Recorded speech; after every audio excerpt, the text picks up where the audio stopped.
ګرانو کتونکو السلام علیکم.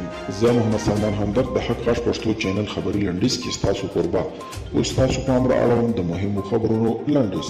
مایکل روبین وایي طالبان له القاعده شبکې سره نه یوازې فکري بلکې د خپلوي اړیکې هم لري. د افغانستان د مسایلو امریکایي څېړونکي مایکل روبین په تازه څرګندونو کې ویلي که امریکا دا تمه لري چې طالبان به له القاعده شبکې سره اړیکې پرې کړي نو دا ناممکن کار دی.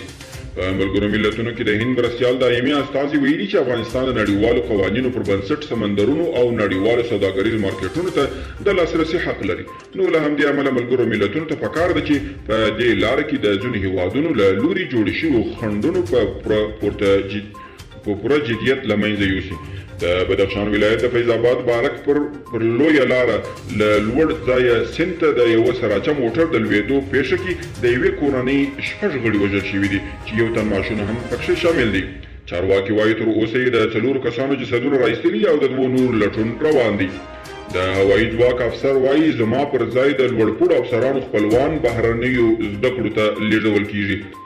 د روسیې د بهرنیو چارو وزیر وایي ماسکو به د ایران پر وړاندې د امریکا د متحده ایالاتو د بندیزونو د ردولو ته دوام ورکوي.